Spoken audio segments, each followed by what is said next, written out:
dá pra burlar isso de alguma forma? Por exemplo, tudo isso, porque tudo que nós estamos falando são ancestralidades Isso. que estão, parece que nos nossos genes, assim, não dá muito pra fugir. Mas um cara perito, um psicopata de primeira, aquele de livro, sabe? Tipo, me vem à cabeça Dexter do Dexter. seriado, eu adoro Dexter. Ele consegue ou nem ele escapa? Consegue. Consegue. Consegue. Tem alguns que são muito, muito, muito difíceis. Eles dão brechas. Essas brechas podem aparecer ou não. Quer ver um que Isso, talvez não é tão, exemplo mesmo. não é tão famosinho? E vamos falar de alguns, vou dar exemplos. Por favor. Mas um que é bem interessante é o assassino de Green River. Eu não lembro o nome dele exatamente, mas ele ficou conhecido como o serial killer de Green River, né? E você consegue buscar, vê aí qual é o nome dele. Põe aí o serial killer de Green, eu não sei se acho que é Green River. E ele Apareceu pra mim aqui o Gary Ridgway. é isso aí, é Gary alguma coisa. Deixa eu ver. Aqui. Nossa, Esse aqui. uma cara de É esse aí. professor. Ridgway, é esse aí, o Gary Ridgway. Ele ficou acho que uns 15 anos, cara. E a polícia Nossa, não pegava ele matou todas essas mulheres? No mínimo, ele conseguiu catalogar mais de 60. É um dos maiores serial killers de todos os tempos. de todos os tempos. Tem um que eu acho que é maior do que ele, mas ele... Tanto é que o Ted Bundy, Ted Bundy chegou a ajudar a polícia, porque ele já estava preso, para ver se pegava ele. Olha O só. Ted Bundy deu umas dicas, vê isso, vê aquilo, tal, porque depois ele foi executado, né, na cadeira elétrica. Esse né? cara. Não, Ted Bundy. Esse tá preso até hoje. Ele tá, acho que é prisão perpétua. Mas o Ted Bundy, chegaram a perguntar pra ele, quando ele tava no corredor da morte, se não me engano, foi meio que eles conseguiram se conversar, eles que eu falo, as histórias, né? Então, antes do Ted Bundy ser morto, chegaram, se não me engano, a perguntar algumas coisas pra ele. Tipo assim, o que você acha, tal? E como ele tava querendo se safar, né, ele dá uma ajudinha, tal, e tudo mais. E esse aí, vamos falar desse primeiro, do Green River.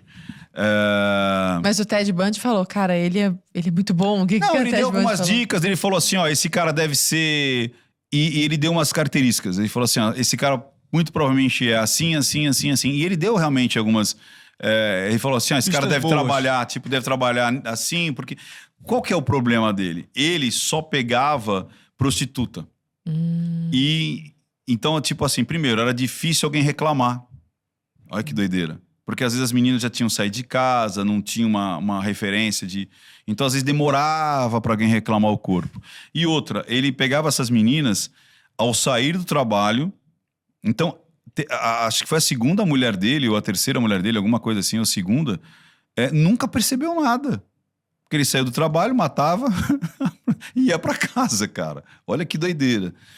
E essas meninas, elas ficavam normalmente numa avenida que é muito grande lá, eu não me lembro, que é no estado ali, mais pro oeste ali, americano.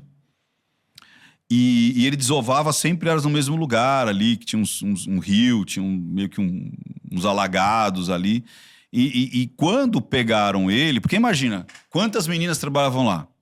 Quantos caras abordavam as meninas? Quantas meninas faziam, às vezes fazia, sei lá, 5, 6, 7, 10 programas numa noite. Então, qual que é não dava para você fiscalizar, eles até sabiam, são prostitutas, pegam elas aqui, mas vão fazer o quê? Vão prender todo mundo? E chegaram a pegar ele. 2 vezes. Caramba. Fizeram polígrafo com ele. E não deu nada, cara. Polígrafo é o detector de mentiras. Como é que funciona isso, cara? Pela entonação da voz, impostação da voz? Ele pega reações corporais. Então ele vê pressão, ele vê... E sabe o que é legal? O cara que inventou o polígrafo, uma coisa curiosa, ele tinha uma relação, era um trisal. Caramba. Era ele com 2 mulheres. Esse cara... Ele que escreveu a Mulher Maravilha. Então ele era o autor da Mulher Maravilha. E você vê que a Mulher Maravilha tem o laço da verdade. Aham. Então o primeiro projeto de polígrafo foi ele que fez. Olha que doideira, né? Que loucura isso. Que plot twist.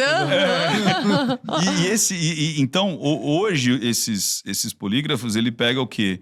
Ele pega batimento cardíaco, pressão, a transpiração, temperatura. Alguns você põe para ver a pupila, se ela dilata ou não. Então, são reações fisiológicas que não tem como você controlar.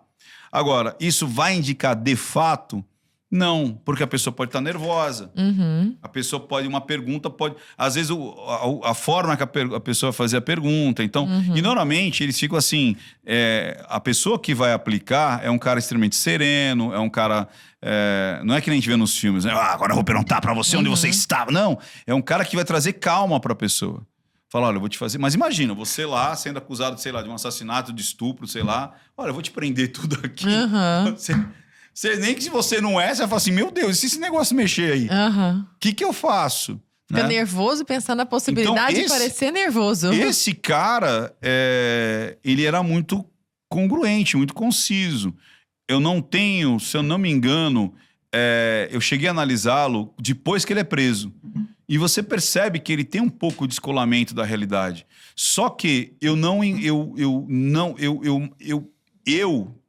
vi ele mais como um cara obsessivo-compulsivo do que um psicopata.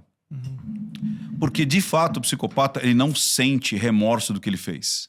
E quando ele é confrontado com as vítimas, sabe aquele modelo bem americano que os familiares das vítimas têm o direito de falar?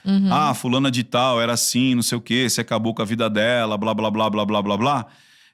Ele chorou algumas vezes. E tipo... De verdade. De verdade. Demonstrou emoção ali que o psicopata não demonstraria. Não demonstraria. E no caso ali, eu vejo que foi mais um transtorno realmente obsessivo-compulsivo que começou... que já teve, acho que, gente aqui falando sobre isso, que é o escalar da pornografia. O Miguel Soriani. O cara vai escalando, e não é que todo mundo que... Primeiro, não é todo mundo que vai viciar em pornografia. Não é todo mundo que vai viciar em pornografia que vai escalar. Mas alguns vão escalar. E aí ele começa a ver pornografias diferentes, pornografias que não são mais convencionais, daqui a pouco mas e se eu experimentasse isso aí? E se depois eu experimentar e aumentar essa experimentação? E blá, blá, blá. E aí esse cara começa a ir num ponto que é tipo, e se ela morresse na hora que tivesse? Então são todos assim, não. Nossa, mas uma mente assim, uma mente de um psicopata. Não necessariamente. Tanto é que o cara fazia... Tanto é que, olha que interessante.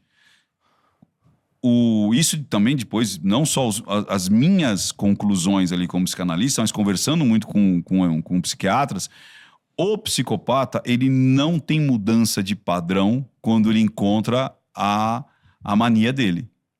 E esse cara, quando ele tinha sexo em casa, ele não buscava as prostitutas.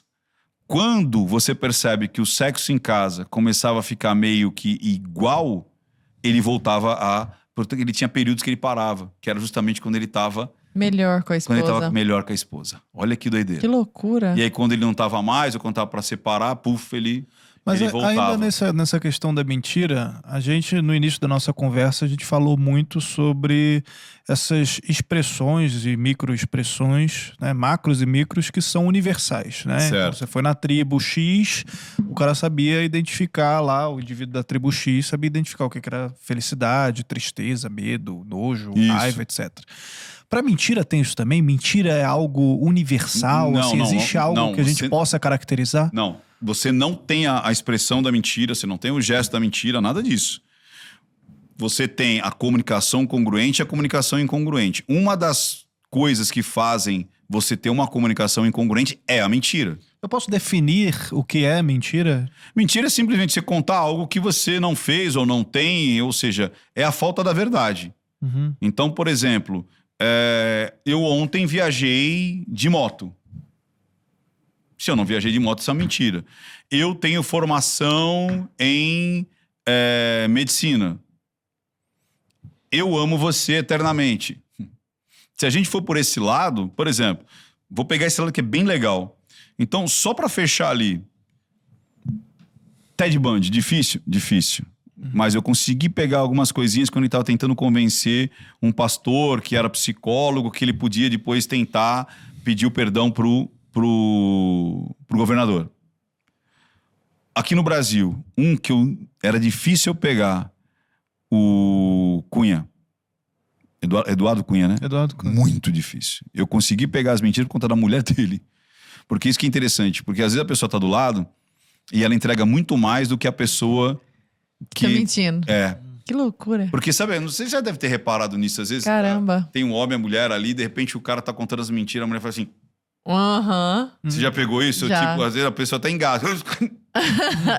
Aí você fala, pô, tá mentindo. Você percebe pela O pessoa que mentiroso tá ótimo, mas o tá do lá, lado... o cara tá bom, mas quem tá do lado, tipo, dá uma que você fala, se coça, se cutuca, dá aquela tipo, meu Deus do céu. Aí você fala, opa, não posso acreditar piamente nessa história aí. E eu consegui pegar o Cunha por causa da mulher dele, porque ele mesmo era impávido colosso, você não conseguia ver nada ali. Saía da linha de base. Nada. Um que era muito bom era o Maluf, mas depois quando ele vai ficando mais velhinho, ele Entregou mais. entregou mais, entendeu? Um cara que tem um discurso, tinha extremamente sedutor, era o Lula. O Lula não tem mais. Não. Eu não sei o que... Depois da prisão, ele não foi mais a mesma pessoa em O mesmo oratória. mentiroso. Não foi. Qualidade de mentiroso piorou. Não, parece que chutou o balde. É tipo assim, se você pega... Eu tenho essa análise, acho que dá 2 horas, cara. Se você pega o discurso dele antes de ser preso, que ele tá no sindicato lá em São Bernardo, é uma aula de oratória ali. Ele começa, o olhar, o andar, o puxar pelo nome, ele olha pra Dona Maria aqui, ele fala ali, ele passa poder, ele pega poder, ele erra algumas palavrinhas, né? De propósito. Né? E ele termina com uma ideia. Ele fala assim, porque eu não sou mais, eu sou uma ideia. Quase um Martin Luther King ali. Porra, não, até arrepia, cara. É uma aula de persuasão e de oratória. E o cara vai e volta, expressão, e vai pra frente, pega alguém aqui, chama pelo nome, vira de costa, fala com a Dona Maria aqui, fala com a outra lá embaixo e tal. No final, todo mundo... Você fala assim, isso acabou. Priscaseiras. Não tem mais isso, não. Isso acabou. Não tem mais. Ele não tem mais essa aderência que ele tinha ali, que aquilo realmente... movimentava multidões. Não, e convencia. Né? Então você tem alguns ali, tanto é que para eu pegar o padrão dele, me demorou muito. Sabe onde que eu fui conseguir pegar o padrão dele? Quando ele, numa fita, num programa de 70 e alguma coisa, na Gazeta. Na Gazeta não, como é que chama a estatal? A TV, Cultura. Sim. Na Cultura. Que era em 70 e pouco. Eu falei, putz, consegui pegar. O que é pegar o padrão? Qual que é a normalidade dele de falar? Ele tem algum caguete? Não tem? Pra onde que ele olha quando ele tá contando a verdade? Pra quando ele tá contando a mentira?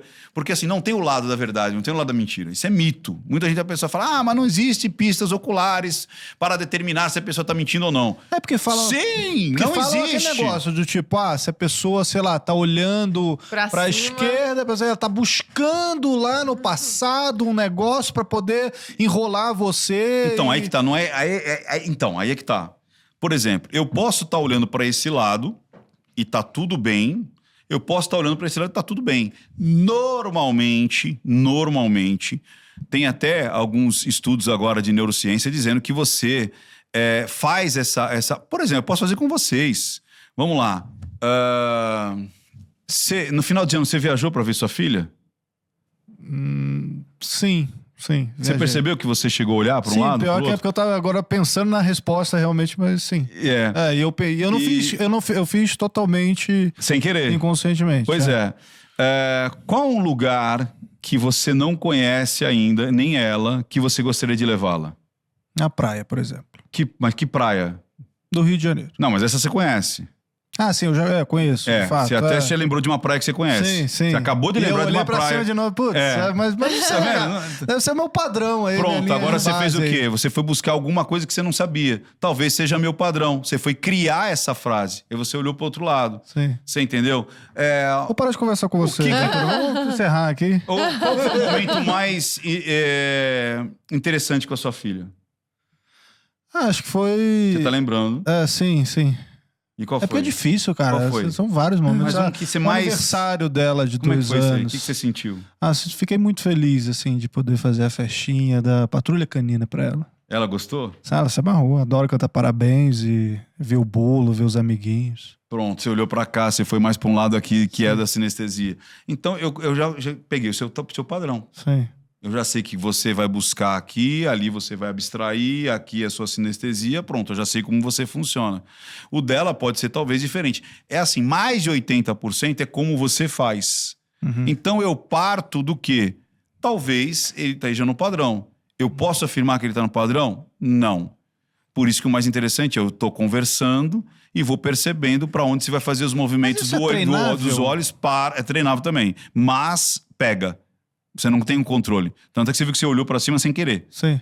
Entendeu? Se eu perguntar para você, quantas portas tem em sua casa? Faz esse cálculo. Sim, 1, 2... Olha que legal. Tá vendo que ele tá olhando para cá e para cá? 5 portas. Você viu? Ele olhou para as portas. Algumas ele falou, cara, não tem... não sei. E aí depois ele olhou para baixo para fazer a conta. Sim. Porque o diálogo interno é aqui embaixo. Sim. Então ele, é 6. Não, e é engraçado. Então você tá muito no padrão. Sabe o que é engraçado, Ventura? Então porque, você tá falando exatamente, tipo, você vai me fazer uma pergunta. Quantas portas é essa casa?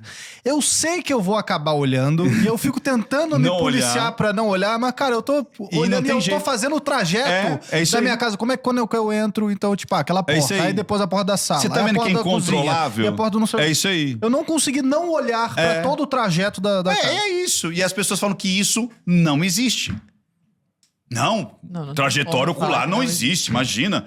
E toda vez que eu faço perguntas, você consegue ver, a pessoa de casa acabou ver explicitamente o que você fez.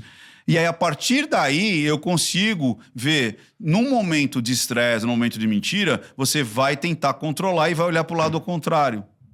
Sim. Você entendeu? Porque eu sei onde é a verdade agora, eu sei onde é a mentira, eu sei como é que você faz cálculo, eu sei como é que você, inclusive, pensa para lembrar das coisas. Se é uma coisa mais emocional, se é uma coisa mais visual. No seu caso, parece que é mais visual. Você é um cara mais visual. Então tá tudo bem se for assim. Agora, se você fala assim, cara, não sei lá, eu acho que, levaria ela para Maldivas. Eu ia falar, tá tudo bem. Por quê? Porque ele tá fazendo algo que não aconteceu, que é algo abstrato. Então não é porque você olhou para cá que você tá mentindo, é que realmente é algo que você não fez. Eu já costumo buscar naquela direção, sei lá, alguma coisa. Então, você entendeu como é que é legal?